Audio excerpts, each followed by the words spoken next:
오늘 예배를 통해 함께 은혜 받으실 하나님의 말씀은 마가복음 9장 38절에서 42절의 말씀입니다.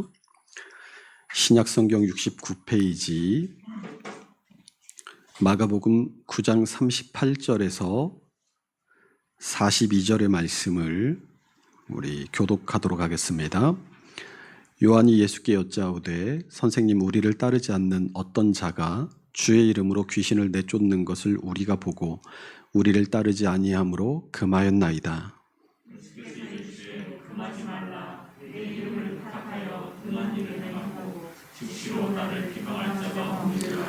우리를 반대하지 않는 자는 우리를 위하는 자니라.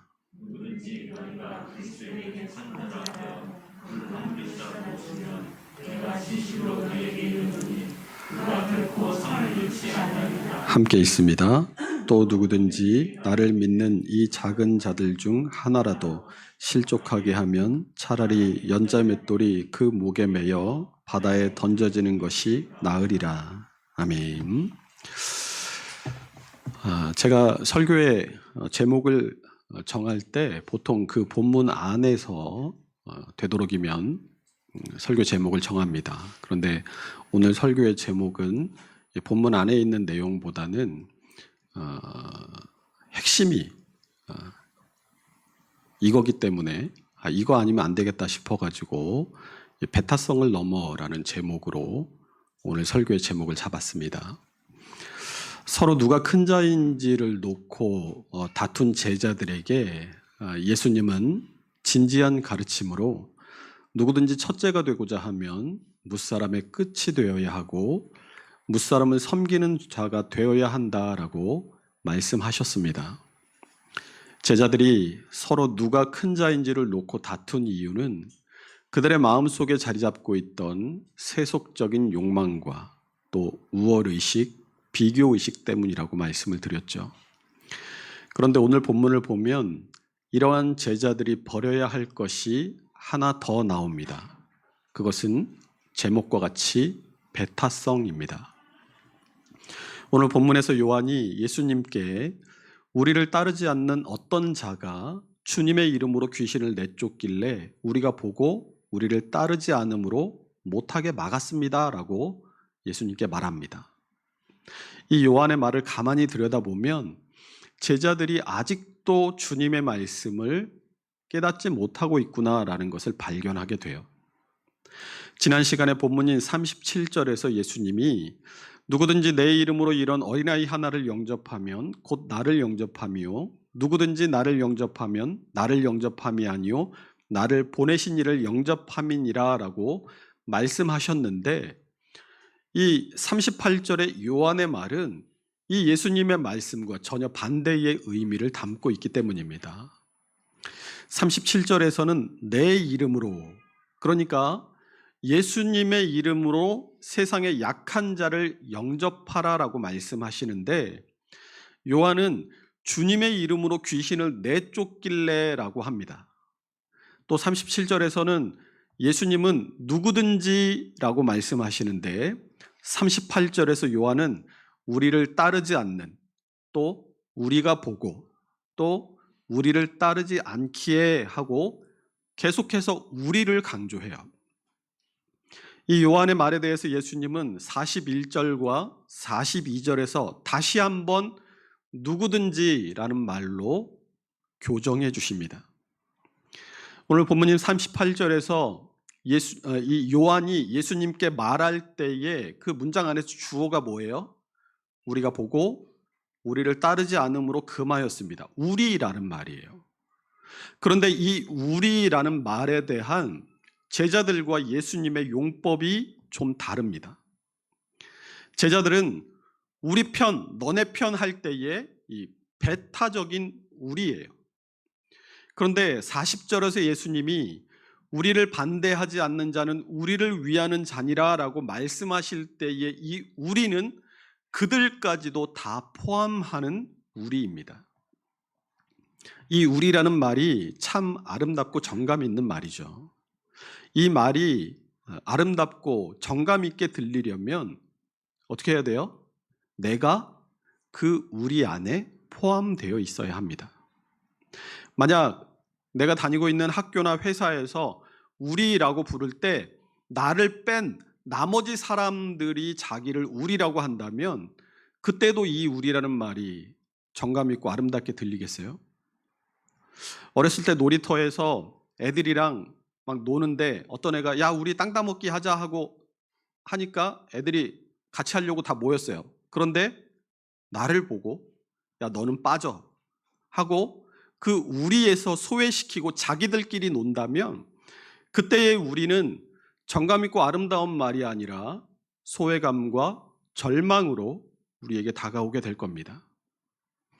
그런데 제자들이 말하는 이 우리는 예수님과 그 예수님을 추종하고 따르는 제자들, 그들만을 우리라고 부르고 있는 거예요. 하지만 예수님께서 말씀하시는 우리는 예수님과 제자들만을 이야기하는 것이 아니라 40절의 말씀처럼 우리를 반대하지 않는 모두를 다 포함하는 우리라는 거죠. 왜 제자들과 예수님의 우리가 다릅니까? 제자들은 지켜야 할 것이 있어요. 뭘 지켜야 합니까? 이제 예수님의 나라가 가까이 왔잖아요. 예수님께서 왕국을 세우시면 그 나라에서 예수님이 왕이 되실 테니까 그러면 국가 서열의 2번부터 13번까지를 자기들이 차지해야 되잖아요. 왜 오늘 본문에서 예수님의 이름으로 귀신을 내쫓는데 그걸 자기들이 금지시켜요? 국가 서열 2번부터 13번 사이에 끼어 들어오지 말라는 거예요. 이걸 기득권이라고 합니다. 기득권은 국어사전을 보면 이미 차지하고 있는 권리를 말해요. 그러니까 이 제자들의 생각으로는 국가서열 2위부터 13번까지 우리가 이미 차지했다라고 마음을 가지고 있는 거예요. 그걸 다른 누구에게도 뺏기지 않겠다, 다른 누구에게 그걸 양보하지 않겠다는 겁니다. 다른 말로 이걸 배타성이라고 해요. 다른 사람의 권리를 인정하지 않는 것, 그것이 배타성입니다. 사실 이 요한이 앞장서기는 했지만 제자들은 예수님의 이름으로 귀신을 내쫓는 그 사람을 보면서 모두가 다 한마음이 됐고 또 모두가 다 위기의식을 느꼈을 겁니다. 왜요? 예수님과 3명의 제자들이 변화산에서 내려왔을 때 뭘 목격했습니까? 무리가 산 밑에서 기다리고 있던 제자들을 둘러싸고 그 제자들을 몰아세우고 있었어요. 무엇 때문이었어요? 우리 마가복음 9장 18절 함께 읽어보겠습니다. 귀신이 어디서든지 그를 잡으면 거꾸러져 거품을 흘리며 이를 갈며 그리고 파리해지는지라. 내가 선생님의 제자들에게 내쫓아달라 하였으나 그들이 능히 하지 못하더이다. 예수님을 3년 동안이나 쫓아다닌 제자들이 쫓아내지 못한 귀신을 지금 누가 쫓아냈습니까? 제자가 아닌 사람이 쫓아냈어요. 제자들이 왜 그 사람에게 예수의 이름으로 귀신을 쫓아내지 못하게 막아서고 그 사람을 쫓아내 버렸겠습니까? 위기의식을 느낀 거예요. 자기들의 자리, 자기들이 가지고 있던 기득권이 위태롭다라고 생각을 했어요. 우리가 어떻게 얻은 권리인데 이거 빼앗길 수 없다라는 겁니다. 너는 우리가 아니라는 거예요. 지난 시간에 예수님께서 제자들의 사고와 이 가치와 사고 방식을 바꿔주셨죠. 세상 사람들처럼 세상의 성공과 영광을 얻는 데 첫째가 되지 말고 다른 사람을 세우고 섬기는 데 첫째가 되라고 말씀하셨어요. 그런데 오늘 다시 한번 제자들의 가치관과 사고 방식을 바꿔주십니다. 제자들이 가지고 있는 우리라는 개념을 바꾸라는 거예요. 제자들이 가지고 있던 배타성을 버리라는 겁니다. 예수님이 가진 우리의 개념은 누구든지에 가깝습니다. 그래서 제자들이 38절에서 우리를 하면서 이기적이고 배타적인 우리를 말하자 41절 42절에서 누구든지라고 하면서 우리의 개념을 교정해 주고 계시는 거예요. 그러면 예수님이 말씀하시는 우리의 개념은 뭐겠어요? 40절 보세요. 우리를 반대하지 않는 자는 우리를 위하는 자니라. 우리를 반대하는 자는 예수님과 그분의 가르침에 반대하는 적대적인 의사를 분명히 한 사람, 그 사람을 말해요. 그런데 군중들을 보면 항상 지켜보고 방관하거나 소극적인 사람들이 있단 말이에요. 제자들은 적대적인 사람들뿐만 아니라 예수님을 지지하고 따르지 않는 사람들까지 이 우리의 테두리 밖으로 다 내쳐버리지만, 예수님을 지금 지지하고 따르지 않는다고 하더라도 반대하고 적대적인 의사만 보이지 않는다면 그 사람들까지 다 우리로 묶으십니다. 그러니까 우리라는 울타리를 제자들은 이 몇몇의 한정적인 사람들로 싸매고 좁히는 반면에, 이 예수님은 우리라는 울타리를 몇몇의 적대적인 사람들을 제외한 모든 사람들에게로 지금 넓히고 계신 거예요. 왜 제자들과 예수님의 우리가 다릅니까? 지금은 비록 방관자이고 미온적인 태도를 보이고 있는 그 사람들 역시 구원받아야 하기 때문이에요. 그들도 잠재적인 성도인 거예요. 장차 하나님 나라의 백성인 겁니다. 물어보겠습니다. 한국교회는 제자들의 우리의 개념을 가지고 있습니까? 아니면 예수님의 우리의 개념을 가지고 있습니까? 아니, 한국교회를 말할 것도 없어요. 여러분 각자 여러분 자신의 가슴에 손을 얹고 한번 생각을 해보세요.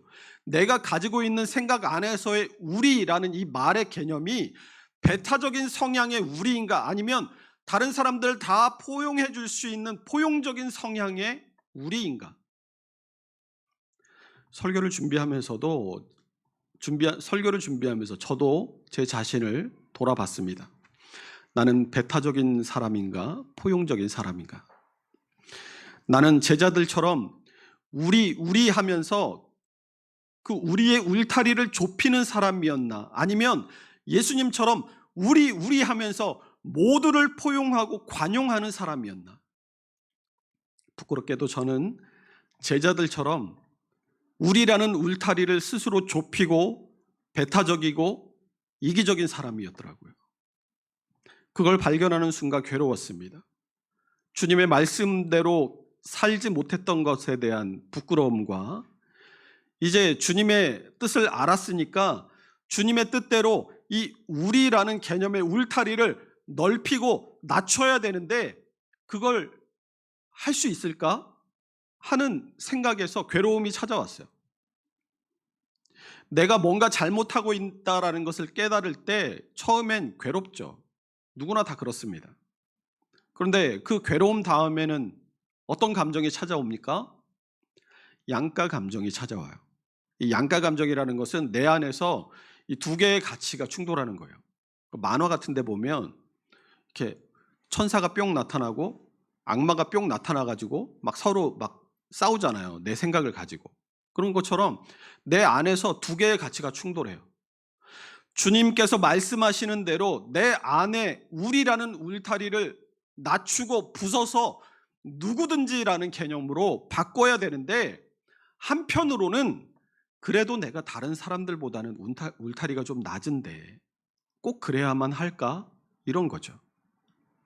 교회에 있다가 집에 오가는 일주일 내내 그 양가 감정과 싸웁니다. 주님, 그래도 우리 교회는 정기적으로 후원하는 가정들도 있잖아요. 그래도 우리 교회는 다른 교회들보다 좀 낫잖아요. 그런데 한편으로는 알아요. 이미 알고 있어요. 우리 교회는 세상 모든 사람들에게 열려있는 교회인가? 우리 교회는 예수님이 말씀하시는 누구든지의 수준만큼 우리라는 개념이 밖을 향해 열려있는가? 그렇다라고 대답을 못하겠더라고요. 저 자신도 사실 지금의 안정감을 깨는 게 싫은 거예요. 제가 여러분이 생각하는 것보다 조금 예민해요. 누가 예배 시간에 안 보이시거나, 아니면 자리를 여기 앉으시다가 이렇게 바꿔 앉으시거나, 아니면 평소에 하지 않던 막 돌출 행동을 하시거나, 아니면 못 보던 사람이 예배 시간에 보이면 설교가 안정이 잘 안 됩니다. 그래서 오늘 목사님 좀 불안해 보이시는데 오늘 목사님 좀 설교가 좀 산만하신데, 좀 저시는데 하면 한번 이렇게 주변을 둘러보세요. 평소와 다른 뭔가가 분명히 있을 겁니다. 왜 이 얘기를 하냐면, 기득권이라는 것이 꼭 내가 가지고 있는 권리만을 얘기하는 게 아니에요. 오늘 말씀을 준비하면서 제가 제 자신을 보니까 그런 게 보이는 거예요. 아, 내가 우리 교회에 새로운 누군가가 모르는 사람이 들어와서 우리가 되어가는 그 과정 자체를 피곤해 하는구나. 우리가 잘못을 깨닫고 이런 양가 감정 때문에 괴로운 뒤에는 그러면 그 다음에는 무슨 감정이 찾아올까요? 타협이 찾아와요. 그래, 뭐 이 정도면 됐지. 적당히 나 자신과 타협하고 자기 합리화를 합니다. 혹시 지금 말씀드린 이 과정이 우리가 죄를 짓는 과정, 죄에 빠져들어가는 과정하고 똑같다고 한번 생각을 해보십시오. 정말 똑같지 않습니까? 생각해 보세요. 죄를 지어요. 죄가 죄인 걸 아는 순간 양심에 찔리고 괴로워요. 양가 감정이 듭니다. 말씀에 죄라고 했는데, 죄 짓지 말아야 되는데, 그런데 또 한편으로는 그래도 내가 우리 교회 박씨 없죠? 그래도 내가 우리 교회 박집사보다는 낫지 않냐. 이런 양가 감정이 드는 거예요. 시간이 흘러갑니다. 그리고 그대로 아무것도 결정하지 못한 채 주일이 찾아와요. 어영부영 주일 예배 드리고 나니까 내 마음에 죄책감과 괴로움이 무뎌져요. 아직 그 죄에 대한 입장을 정리도 못했는데 또 똑같은 죄를 반복해서 짓습니다. 그러면 이제 타협하는 거예요. 야, 세상 살아가려면 다 이 정도는 하고 사는 거 아니야? 야, 누가 이 정도 죄도 안 짓고 살겠어? 자기 합리화를 해요. 그렇게 죄가 우리 안에서 고착화됩니다. 한번 고착화된 죄는 쉽게 떨칠 수 없어요. 왜냐하면 내가 마음 먹기에 따라 그게 달린 게 아니기 때문에 그래요. 한번 죄가 고착화되면 사단 마귀가 집요하게 그걸 붙들고 늘어집니다. 뭔가 잘못하면 사단 마귀가 속삭여요. 야, 너 전에도 이런 죄 짓고 그냥 넘어갔었잖아. 야, 너 같은 게 뭐라고. 그냥 적당히 좀 살아. 네가 그냥 아무것도 안 해도 아무 일도 일어나지 않아. 사도 바울도 자기에게 이런 괴로움이 있다고 고백했어요. 로마서 7장 23절 24절 함께 읽어보겠습니다. 내 지체 속에서 한 다른 법이 내 마음의 법과 싸워 내 지체 속에 있는 죄의 법으로 나로 사로잡는 것을 보는도다.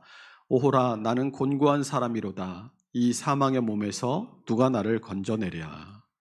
그런데 이 사도 바울은 곧바로 25절에서 우리 주 예수 그리스도로 말미암아 하나님께 감사하리로다라고 고백하고 있습니다.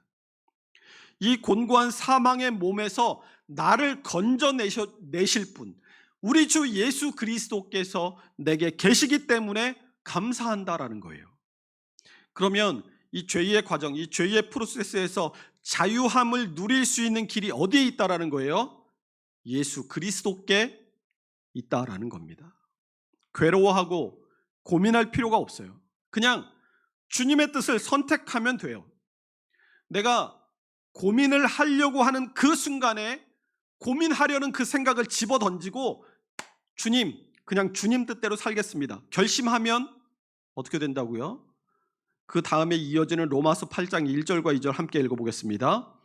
그러므로 이제 그리스도 예수 안에 있는 자에게는 결코 정죄함이 없나니 이는 그리스도 예수 안에 있는 생명의 성령의 법이 죄와 사망의 법에서 너를 해방하였습니다. 아멘. 우리가 우리의 안의 죄로 내가 고민하기를 포기하고 주님의 뜻대로 따라 살기로 선택하면 내가 죄를 짓고 그것을 반복하면서 괴로워하고 고민하던 것들을 그리스도 예수 안에 있는 성령께서 해방시키시고 우리를 자유케 하신다는 겁니다. 바꿔 말한다면 사단 마귀는 계속해서 우리의 과거와 반복적으로 매여 있는 죄를 가지고 우리를 정죄하고 다시 그 죄 아래 무릎 꿇게 하지만, 우리가 우리 안에 있는 죄와 어떻게든 하나님의 뜻대로 살지 않으려는 나 중심의 삶의 태도를 포기해버리고 주님의 뜻대로 살고자 결심하면 다시는 우리의 죄를 묻지 않으신다는 거예요. 우리 안에 죄와 그것을 포기하고 싶지 않은 마음 때문에 전전긍긍하지 말고 시원하게 다 포기해버리고 고민을 하려는 생각이 들려고 할 때마다 주님, 나는 모든 것을 주님 뜻대로 하기로 포기했습니다 하고 다시 한번 마음에 새기면 우리를 붙잡던 괴로운 고민은 사라지고 담대히 주님의 뜻대로 살아갈 수 있도록 우리 안에 계신 성령께서 우리에게 힘 주시고 능력 주시고 도와주실 줄로 믿으시기 바랍니다. 이번 주에 말씀을 준비하면서 그래서 내가 가진 이 우리라는 이 좁디 좁은 고정관념을 깨트리고 주님께서 말씀하신 우리, 이 누구든지로 울타리를 넓혀야 한다는 걸 깨달았어요. 그리고 양가 감정이 이제 들었습니다. 양가 감정 다음이 뭐라고 그랬죠? 타협이 오잖아요. 우리는 이 타협이 오기 전에 이 문제를 해결해야 합니다. 양가 감정 중에서 한쪽을 선택해야 돼요. 뭘 포기해야 돼요? 나를 합리화하려는 생각을 버려야 돼요. 내가 주님 뜻대로 안 하고 싶은 마음을 버리세요. 죄에 빠지는 과정에서도 우리가 그 죄를 어디서 끊어야 되겠습니까? 우리가 세상을 살아가면서 죄를 안 지을 수는 없어요. 죄를 어떻게 안 짓고 삽니까? 우리가 똥통 속에서 살아가는데 똥이 안 묻을 리가 있어요? 절대 그럴 수 없습니다.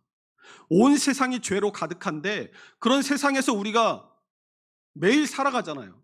그러면 그런 세상에 살면 당연히 내가 원하지 않아도 죄가 우리에게 묻습니다. 죄를 짓게 돼요. 그러면 죄를 지을 수밖에 없다면 그 죄를 우리는 언제 끊어내야 합니까? 타협이 오기 전에 끊어내야 돼요. 죄를 깨닫고 괴로울 때 그때 끊어내지 않으면 타협하게 되고, 타협하면 반복하게 되고, 반복되면 만성이 돼서 죄에 무뎌져 버립니다. 내가 빠진 그 죄뿐만이 아니라 다른 죄가 나에게 찾아와도 그 죄를 죄로 여기지 않는 그런 무서운 지경에 빠지게 되는 거예요.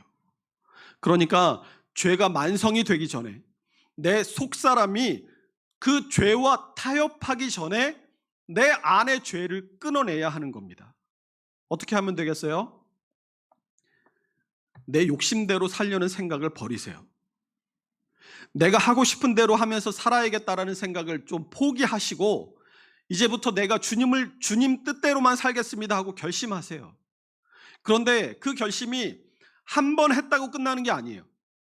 매일매일 일어날 때마다, 새 하루가 시작될 때마다 새롭게 결심하셔야 돼요. 고린도전서 15장 31절에서도 사도 바울이 형제들아 내가 그리스도 예수 주 안에서 가진 바 너희에 대한 나의 자랑을 두고 단언하노니 나는 날마다 죽노라. 주의 뜻 앞에서 내가 날마다 죽어야 주님의 뜻대로 내가 살아갈 수 있는 줄로 믿으시기 바랍니다. 내 의지가 펄펄 살아서는 주님의 뜻에 순종할 수 없어요. 우리 갈라디아서 2장 20절 말씀을 함께 읽어봅니다. 내가 그리스도와 함께 십자가에 못 박혔나니 그런즉 이제는 내가 사는 것이 아니요 오직 내 안에 그리스도께서 사시는 것이라. 이제 내가 육체 가운데 사는 것은 나를 사랑하사 나를 위하여 자기 자신을 버리신 하나님의 아들을 믿는 믿음 안에서 사는 것이라. 아멘. 이 진리를 깨달아야 매일의 삶 속에서 나를 허물고 주님을 세우는 삶을 살아갈 수 있게 될 줄로 믿습니다. 그래서 제가 한 주간 이 양가 감정 사이에서 괴로워하고 고민하다가 내가 지금 이 상태에서 안주하려는 생각, 제자들처럼 이 배타적인 우리를 유지하려고 했던 그 생각을 버리기로 했어요. 우리 교회가 지금 모여서 예배하는 우리만, 지금 여기 있는 우리만 우리 교회라는 생각을 버리고 세상을 살아가는 누구든지 주님의 말씀에 분명하게 반대하고 적대적인 의사를 밝히는 사람을 제외하고라면 누구든지 우리로 여기기로 결심했습니다. 우리 교회가 개척한 지 3년밖에 안 됐는데 두 곳의 해외 선교, 두 곳의 국내 선교, 두 곳의 정기 후원을 하고 있다고 그러니까 누가 그러더라고요. 목사님 선교도 좋고 구제도 좋은데 우선 교회부터 지으시고 성도가 늘어나면 그때 해도 되지 않습니까? 이전에는 교회가 크던 작던 교회로서의 사명을 감당해야 그곳이 교회라고 생각했기 때문에 맡겨진 사명에 최선을 다해야 한다라고 그렇게 생각해서 최선을 다해서 맡기신 사명을 감당해야 된다라고 생각을 했어요. 그 생각을 할 때도 우리는 지금 여기 모여있는 우리일 뿐이었어요. 그러나 주님은 누구든지를 우리의 개념으로 바꾸라고 하십니다. 두 곳의 해외 선교사님을 우리가 돕는 게 아니고 그분들이 우리이기 때문에 돕는 거예요. 두 곳의 국내 선교지가 우리이기 때문에, 또 두 곳의 후원 가정이 모두 우리이기 때문에 돕는 것이라고 우리의 개념을 바꿔야 합니다. 이것들뿐만이 아니에요. 앞으로도 함께 지어져가는 교회는, 우리 함께 지어져가는 교회는 세상 모두를 우리 삼아 함께 지어져가야 할 줄로 믿습니다. 누구에게든 마음을 열고 다가가서 우리 안에 그 사람을 넣어줄 수 있는 포용력을 가져야 돼요. 내가 싫어하는 사람도, 내가 모르는 사람도, 오늘 내가 처음 본 사람도 주님께서 말씀하신 것처럼 누구든지 주님 안에서 우리로 받아주는 포용성을 가져야 한다라는 겁니다. 여러분 각자 자기 마음에 손을 얹고 한번 생각을 해보세요. 내가 생각하는 우리 어디까지였습니까? 우리 교회라고 해서 다 우리가 아니라고 생각하셨잖아요. 그 안에서도 나랑 친하고 내가 마음에 드는 사람만 우리라고 생각하고 있으셨잖아요. 그런 배타적인 우리의 개념이 너나 할 것 없이 다 우리에게 있었습니다. 그거 다 버리십시오. 배타적인 우리를 포기하세요. 누구나 다 우리에게는 누구든지 우리가 되어야 합니다. 모두가 다 우리예요. 그것이 오늘 말씀을 통해서 우리에게 주시는 주님의 뜻인 줄로 믿습니다. 에베소서 2장 21절 22절 함께 읽어보겠습니다. 그의 안에서 건물마다 서로 연결하여 주 안에서 성전이 되어가고 너희도 성령 안에서 하나님이 거하실 처소가 되기 위하여 그리스도 예수 안에서 함께 지어져 가느니라. 아멘. 배타적인 우리만이 주 안에서 성전되어 가는 것이 아니라 누구든지 모두가 함께 하나님의 성전으로 지어져 가기를 기대하고 소망하며 세상을 품는 함께 지어져 가는 교회가 되어야 할 줄로 믿습니다. 제가 지금 이렇게 말씀드리니까 이제 우리 교회가 이런 방향으로 나아가려고 하는구나. 이게 아니에요. 주님의 말씀을 듣고 깨달은 우리 모두가 같은 마음을 품고 이 일을 함께 감당할 때 우리 교회와 여러분 개인의 삶 가운데 주님의 뜻이 온전하게 이루어지게 될 줄로 믿습니다. 에베소서 4장 22절에서 24절의 말씀을 읽고 말씀을 마치겠습니다. 너희는 유혹의 욕심을 따라 썩어져가는 구습을 따르는 옛사람을 벗어버리고 오직 너희의 심령이 새롭게 되어 하나님을 따라 의와 진리의 거룩함으로 지으심을 받은 새 사람을 입으라. 아멘. 우리는 썩어져가는 구습, 세상의 가치와 방식을 벗어버리고 예수 그리스도의 구원과 하나님의 말씀만이 진리임을 믿고 그 말씀을 따라 살아가는 새 사람들인 줄로 믿습니다. 우리가 주님 안에서 새 사람이라면 당연히 세상의 이치와 가치를 버리고 주님의 뜻과 말씀을 우리 삶의 유일한 가치 판단의 기준으로 삼고 살아가야 할 것입니다. 오늘 주님의 가르침처럼 우리 안에 배타성을 버리고 세상 그 누구든지 포용할 수 있는 주님의 마음을 우리의 마음으로 삼아 서로를 이해하고 용납하며 세상을 품는 우리가 될 수 있으시기를 주님의 이름으로 축원합니다. 기도하겠습니다.